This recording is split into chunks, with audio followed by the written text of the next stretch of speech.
Hi hello friends, എല്ലാ കൂട്ടുകാർക്കും പുതിയൊരു റിവ്യൂയിലേക്ക് സ്വാഗതം. അപ്പൊ അടുത്ത ആഴ്ച കാണാൻ പോകുന്ന ഭാഗമാണ് അങ്ങനെ നമ്മുടെ ശ്രുതി രാത്രി ആകുമ്പോഴേക്കും അമ്മയടുത്തും അമ്മായടുത്തും പറയാൻ വേണ്ടി ശ്രമിക്കുന്നുണ്ട്. അതൊരു ക്ലൂ കൊടുക്കുക കേട്ടോ. നാളെ പ്രീതിനെ കാണാൻ വേണ്ടി ആൾക്കാർ വരുന്നു, ക്ലൂ കൊടുക്കുന്നുണ്ട്. പക്ഷെ അവർക്കതൊന്നും മനസ്സിലാവുന്നില്ല.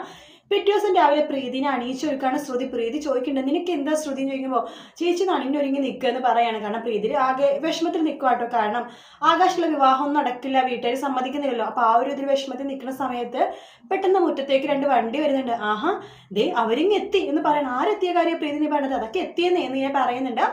അങ്ങനെ അവരുടെ സംസാരിക്കുന്ന ഭാഗങ്ങളൊക്കെ കുറച്ച് നേരത്തെ കഴിഞ്ഞ ഒരു എപ്പിസോഡ്, അതായത് കഴിഞ്ഞ വീഡിയോ ഞാൻ പറഞ്ഞിട്ടുണ്ടായിരുന്നു. അപ്പൊ അതിന്റെ ബാക്കിയാണ് ഞാൻ ഇനി പറയാൻ പോണത്. അങ്ങനെ എല്ലാവരും സന്തോഷത്തോടു കൂടി തന്നെ അവിടുന്ന് യാത്ര പറഞ്ഞ് ഇറങ്ങുവാണ്.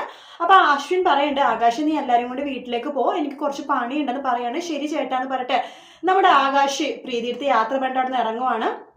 അതിനുശേഷം അശ്വിൻ ശ്രുതിയുടെ വീട്ടിലേക്ക് വീണ്ടും കയറി വരുവാട്ടോ. പ്രീതി അടുത്ത് പറയണ്ട, പ്രീതി എനിക്ക് നിന്നോട് സംസാരിക്കണമെന്ന് പറയാണ്. പ്രീതി ചോദിക്കണ്ട, അതിനെന്താ സംസാരിക്കാലോ എന്ന് ഇങ്ങനെ പറയാണ്.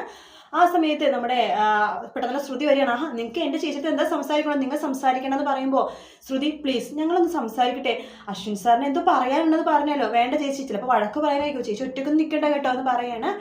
അതിനുശേഷം നമ്മുടെ പ്രീതി പറഞ്ഞിട്ട് എന്തായാലും സംസാരിക്കണമെന്ന് പറഞ്ഞതല്ലേ, സംസാരിക്കട്ടെ എന്ന് പറയാണ്. അങ്ങനെ ശ്രുതിയുടെ അടുത്ത് പ്രീതി പറയുന്നുണ്ട്, നീ അടുപ്പിൽ അതെന്തായെന്ന് പോയി നോക്കിക്കെന്ന് പറഞ്ഞിട്ട് അവിടെ നിന്ന് പറഞ്ഞയക്കുവാണ്. ശേഷം അശ്വിൻ നമ്മുടെ പ്രീതി എടുത്ത് ആരില്ലെന്ന് ഉറപ്പുവരുന്നതിന് ശേഷം പറയാണ്, പ്രീതി എന്നോട് ക്ഷമിക്കണം, ഞാൻ ഒരിക്കലും വിവാഹം മുടക്കാൻ വേണ്ടി അന്ന് അങ്ങനെ ചെയ്തതല്ല. ഞാൻ കഴിഞ്ഞ ദിവസം പറഞ്ഞപ്പോഴാണ് മനസ്സിലായത് ഞാൻ കാരണം വിവാഹം മുടങ്ങിയെന്ന്, എന്നോട് ക്ഷമിക്കണം എന്ന് പറയുമ്പോൾ പ്രീതിക്ക് അത് വിഷമം തോന്നും കേട്ടോ. പ്രീതി പറയുന്നുണ്ട്, സാർ എന്നോട് ക്ഷമയൊന്നും ചോദിക്കേണ്ട, സത്യം പറഞ്ഞാൽ ആ വിവാഹം മുടങ്ങിയത് ഞാൻ സാറിന് നന്ദി പറയേണ്ടതാണ്. അവര് വിവാഹത്തിന് സ്ത്രീധനം ചോദിച്ചായിരുന്നു, പക്ഷെ വിവാഹത്തിന്റെ തലേ ദിവസം എക്സ്ട്രാ പൈസ ചോദിച്ചു, അതുകൊണ്ട് അത് മുടങ്ങിയത്.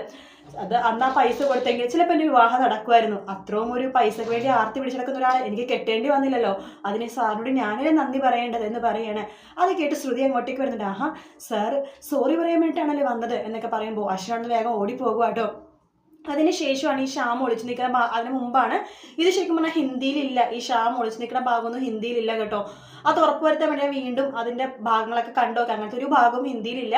പക്ഷെ ഒരു ഭാഗമുണ്ട്, നമ്മുടെ അഞ്ജലി ഷ്യാമിനെ കാണാണ്ട് ഫോൺ വിളിക്കുമ്പോൾ ഷ്യാമിന്റെ ഫോൺ ആ വീട്ടിലുണ്ടാവും, ശ്രുതിയുടെ വീട്ടിൽ. അപ്പൊ റിങ് അടിക്കുന്ന നമ്മുടെ അഞ്ജലി കേൾക്കുന്നുണ്ട്.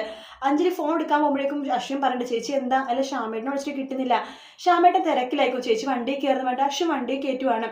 എന്തായാലും ഷ്യാമിന്റെ കളത്തിൽ അശ്വിൻ കണ്ടുപിടിക്കുമെന്നൊക്കെ പ്രൊമോല് പറഞ്ഞതുപോലെ തന്നെ ഇനി നടക്കുമെന്നും അറിയില്ല, ഇതിന് മാറ്റം വരാൻ ചാൻസ് ഉണ്ട്. എന്തായാലും ശ്രുതി കണ്ടുപിടിക്കുന്നുണ്ട് ഷ്യാമിന്റെ കള്ളത്തരം.